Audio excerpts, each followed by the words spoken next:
दोस्तों नमस्कार।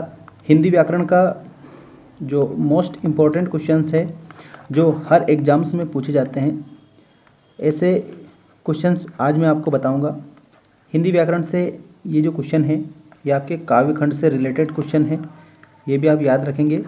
और आप जितने भी 12th क्लास वाले विद्यार्थी हमारे साथ जुड़े हुए हैं उनके लिए क्वेश्चन बैंक का पूरा सॉल्यूशन हमने अपलोड कर दिया है। तो क्वेश्चन बैंक की प्लेलिस्ट बना दी है क्लास 12th हिंदी की, तो उसको भी आप जाकर देख सकते हैं प्लेलिस्ट के माध्यम से, और अपनी परीक्षा की जो तैयारी है वो अच्छे से कर सकते हैं और उसी के आधार पर आप रिवीजन कर सकते हैं। इसके अलावा आप अच्छे से अपनी बुक भी रीड करेंगे ताकि आपको उसमें से ऑब्जेक्टिव टाइप क्वेश्चन देखने को मिले। और जितने भी क्वेश्चन बैंक में ऑब्जेक्टिव टाइप क्वेश्चन दिए हैं उनको भी मैंने कंप्लीट करवा दिया है। आज मैं हिंदी व्याकरण के ऐसे क्वेश्चन आपको बताऊंगा जो परीक्षा की दृष्टि से महत्वपूर्ण है आपकी और काव्यखंड से रिलेटेड है, तो आप इन सभी प्रश्नों के उत्तर को अच्छी तरह से याद करेंगे। आइए स्टार्ट करते हैं पहले क्वेश्चन से। देखिए आपका पहला क्वेश्चन इस प्रकार है, करुण रस का स्थायी भाव बताइए। सबसे पहले हम इसमें समझेंगे कि स्थायी भाव किसे कहते हैं। तो जो मनुष्य होता है, मनुष्य के हृदय में जो भाव स्थायी रूप से विद्यमान होते हैं, ठीक है, किस प्रकार से रहते हैं, स्थायी रूप से विद्यमान रहते हैं, उन्हें हम स्थायी भाव कहते हैं। तो आपको इस प्रकार से स्थायी भाव की परिभाषा भी याद रखनी है क्योंकि कई बार परीक्षा में स्थायी भाव की परिभाषा पूछ ली जाती है। अब यहाँ पर आपसे पूछा है करुण रस का स्थायी भाव बताइए। तो मनुष्य के हृदय में जो भाव स्थायी रूप से विद्यमान होता है उन्हें स्थायी भाव कहते हैं। यहाँ पर करुण रस का स्थायी भाव आपको बताना है शोक, क्योंकि करुण का स्थायी भाव होता है शोक। इस प्रकार से आप इसे ध्यान देंगे। और इसके बाद में आपको यहाँ पर और भी दिया है उत्साह। उत्साह किस रस का स्थायी भाव है, तो यहाँ पर वीर रस का आपको बताना है। उत्साह वीर रस का स्थायी भाव होता है। निर्वेद, तो यहाँ पर शांत रस का स्थायी भाव होता है निर्वेद। ठीक है, इस प्रकार से तीनों करेंगे। और शोक, तो ये करुण रस इसमें आपका कंप्लीट होगा। इसके बाद में नेक्स्ट क्वेश्चन आप देखिएगा, काव्य के कितने भेद होते हैं। ये आपका मोस्ट इंपॉर्टेंट क्वेश्चन है, इसको आप अच्छे से याद रखेंगे। जो काव्य है इससे रिलेटेड क्वेश्चंस हर बार परीक्षा में पूछे जाते हैं। तो सबसे पहले हम समझेंगे कि काव्य किसे कहते हैं। काव्य का सीधा सा मतलब आप याद रखिए कविता। ठीक है, तो मनुष्य के हृदय में आनंद, इसके अलावा हास और अनेक प्रकार के भाव उत्पन्न होते हैं। इन्हीं भावों को यदि कोई भी कवि, जिसे हम रचनाकार कह सकते हैं, अपनी रचना के माध्यम से प्रस्तुत कर दे तो वहाँ पर एक प्रकार से काव्य होता है। आचार्य विश्वनाथ ने काव्य की जो परिभाषा है वो इस प्रकार से बताइए, रसात्मकम वाक्यम काव्यम। रसात्मकम वाक्यम काव्यम, इसका अर्थ होता है रसयुक्त वाक्य ही काव्य है। रसयुक्त वाक्य ही काव्य है। इस प्रकार से आपको इसमें याद रखना है। ये परिभाषा किसने दी है, आचार्य विश्वनाथ जी ने। आचार्य विश्वनाथ ने ये परिभाषा दी है। अब एक बात और समझिए, यहाँ पर काव्य के भेद पूछे हैं। तो दो तरह से काव्य के भेद पूछे जाते हैं आपकी परीक्षा में। तो जैसे अगर इस प्रकार से आपको देखने को मिले संख्या, तो आप बताएंगे काव्य के दो भेद होते हैं। अब दो भेद कौन कौन से हैं, तो पहला तो है दृश्य काव्य, और उसके बाद में दूसरा भेद आपको याद रखना है श्रव्य काव्य। ये काव्य के मुख्यतः दो भेद होते हैं। अब आपको मैं बता दूं कि एक प्रश्न और इस प्रकार से बनता है कि शैली की दृष्टि से काव्य के कितने भेद होते हैं। तो आपको याद रखना है शैली की दृष्टि से भी काव्य के दो ही भेद होते हैं। अब शैली की दृष्टि से दो कौन कौन से होते हैं, तो पहला जो होता है शैली की दृष्टि से वो तो होता है प्रबंध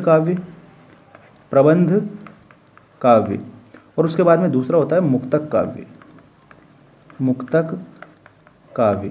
इस प्रकार से आपको बताना है, प्रबंध काव्य और मुक्तक काव्य, ये शैली की दृष्टि से होते हैं। अब यहाँ पर एक और बात सामने आ रही है, ठीक है, अच्छे से डिटेल में समझेंगे तो आपकी परीक्षा में इससे रिलेटेड जितने भी क्वेश्चन आ जाएंगे आप उन्हें कंप्लीट हल कर दोगे। जो आपका पहला जो भेद होता है ना प्रबंध काव्य, इस प्रबंध काव्य के तीन भेद होते हैं, याद रखना अच्छे से।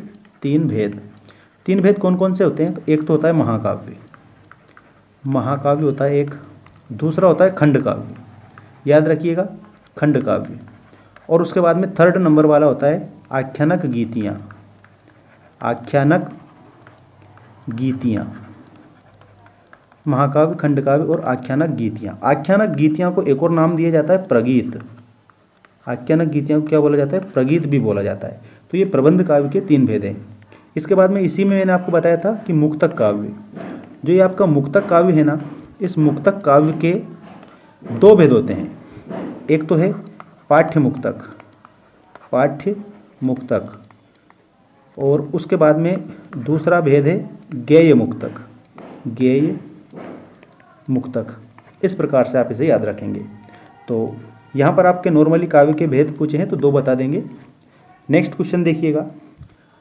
नेक्स्ट क्वेश्चन है आपका, महाकाव्य में सर्गों की संख्या होती है। सर्ग का मतलब एक प्रकार से अध्याय होता है, अध्याय, जिसे हम कांड के रूप में भी कहते हैं। ठीक है। अब देखिए, जो महाकाव्य है उसमें मुख्यतः यहाँ पर 8 सर्ग आपको बताना है, मतलब 7 से अधिक होते हैं, 7 से अधिक, ये आपको याद रखना है। तो यहाँ पर 7 हमारे ऑप्शन में है ही नहीं, ऑप्शन में 8 है, तो हम 8 इसमें कंप्लीट हल करेंगे। इसके बाद में देखिएगा, रश्मिरथी। रश्मिरथी की रचना किसने की थी? तो आपको एक बात याद रखना है, रश्मिरथी रामधारी सिंह दिनकर की है। ठीक है। अब रश्मिरथी की कुछ पंक्तियाँ मैं आपको बता रहा हूँ। जैसे मान लीजिए, भगवान कृष्ण जो दुर्योधन को समझाने के लिए गए थे पांडवों को संदेश लेकर, तो दुर्योधन नहीं माना था और उनको बांधने के लिए चला था। 3 सर्ग में ये दिया गया है रश्मिरथी में कि भगवान हस्तिनापुर आए, पांडवों का संदेश लाए। 2 राज अगर तो आधा दो, उसमें भी यदि कोई बाधा हो तो दे दो केवल 5 ग्राम, रखो अपनी धरती तमाम, हम वही खुशी से खाएंगे, परिजन पर असीना उठाएंगे। तो इस प्रकार से रश्मिरथी की पंक्तियां हैं जो रामधारी सिंह दिनकर की महत्वपूर्ण रचना मानी जाती है। तो रश्मिरथी की रचना किसने की? तो रामधारी सिंह दिनकर ने। वेद व्यास जी, तो इसमें आप याद रखेंगे महाभारत, महाभारत। ठीक है। और तुलसीदास जी, तो आपको यहाँ पर तुलसीदास जी का एक और महाकाव्य मैंने आपको बता दिया था, रामचरितमानस, रामचरित मानस। इस प्रकार से आप इन महाकाव्यों को भी याद रखेंगे। अब इसके बाद में नेक्स्ट क्वेश्चन आप देखिएगा, रामचरितमानस के रचनाकार का नाम बताइए। तो अभी हमने आपको बताया था तुलसीदास जी। रामचरितमानस किस भाषा में लिखा गया है? तो आपको याद रखना है अवधी भाषा में लिखा गया है। ठीक है। इस प्रकार से आपको इसे कंप्लीट याद रखना है। नेक्स्ट क्वेश्चन आप देखिए, आदिकाल। आदिकाल की समय अवधि क्या है? आदि का मतलब होता है प्रारंभिक, प्रारंभिक। ठीक है। और काल का मतलब होता है समय, अर्थात हिंदी का जो प्रारंभिक समय था, हिंदी कविता का जो प्रारंभिक समय था, उसको आदिकाल के नाम से जाना जाता है। तो इसकी समय अवधि है संवत 1050 से लेकर के तो 1375 तक, ये आपको याद रखना है। आदिकाल के बाद में आपको याद रखना है नेक्स्ट जो काल आता है वो हमारा भक्ति काल रहता है। ठीक है। और भक्ति काल के बाद में रीतिकाल रहता है, और रीतिकाल के बाद में आपको याद रखना है आधुनिक काल। ये सभी सीक्वेंस से आप याद कर सकते हैं। तो आदिकाल की समय अवधि, तो option number first will be the answer. इसके बाद में नेक्स्ट क्वेश्चन आप देखिएगा, चंद्रबरदाई की रचना का नाम लिखिए। तो चंद्रबरदाई की रचना का नाम है पृथ्वीराज रासो। अभी पृथ्वीराज रासो है, ये आदिकाल की रचना है, ये भी आपको याद रखना है, आदिकाल की रचना। नेक्स्ट क्वेश्चन देखिएगा आप, सुदामा चरित किसकी रचना है? सुदामा चरित ये आपका खंड काव्य है। एक बात ये याद रखिए, खंड काव्य, खंड काव्य सुदामा चरित है। तो ये नरोत्तम दास जी की रचना है। ठीक है। देखी सुदामा की दीन दशा, करुणा करके करुणा निधि रोए, पानी परात को हाथ छुए नहीं, नैनन के जल से पग धोए। तो यहाँ पर आपको नरोत्तम दास बताना है, सुदामा चरित काफ़ी महत्वपूर्ण रचना है ये। इसके बाद में नेक्स्ट क्वेश्चन आप देखेंगे, मात्रा वर्ण ले यति गति तुक आदि को ध्यान में रखकर की गई रचना क्या कहलाती है? तो एक बात आपको मैंने पहले बता दी थी कि जहाँ पर मात्रा भी हो, वर्ण भी हो, ले भी हो, यति भी हो, गति तुक आदि सभी हो, तो ये सुगठित रचना होती है, सुगठित। ठीक है। सुगठित अर्थात मात्रा वर्ण ले यति गति तुक आदि को ध्यान में रखी गई जो रचना होती है वो आपकी छंद कहलाती है। ठीक है।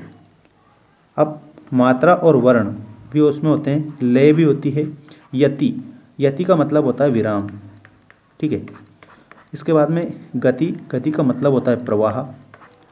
और उसके बाद में तुक, तुक का मतलब होता है समान, समानता। ठीक है, जैसे मान लीजिए मंगल भवन अमंगल हारी, तो हारी, ठीक है, एक याद रखना।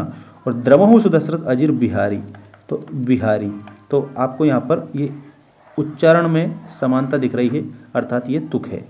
इस प्रकार से आप याद रखेंगे। तो मात्रा, वर्ण, लय, अति, गति, तुक आदि को ध्यान में रखकर जो रचना रची जाती है उसे हम छंद कहते हैं। तो ये कुछ महत्वपूर्ण क्वेश्चन थे जो मैंने आपको बता दिए हैं। इन क्वेश्चनों को आप अच्छी तरह से याद करेंगे, ये अभ्यास के तौर पर थे ताकि आप अच्छे से इसका रिवीजन कर लें और आपको याद रहे। इसी प्रकार से आप कंप्लीट करें अपना। और हिंदी विषय में जितने भी आपके क्वेश्चन हैं जो परीक्षा में आ सकते हैं, सारे मैं कंप्लीट करवाऊंगा, आपको अच्छे से रिवाइज करवाऊंगा। और एक बात ध्यान रखना कि आप बुक भी पढ़ें साथ में और अच्छे से कंप्लीट, आप खुद भी अच्छी मेहनत करें तो अच्छे आपको अंक प्राप्त होंगे। Thanks for watching all of you, take care.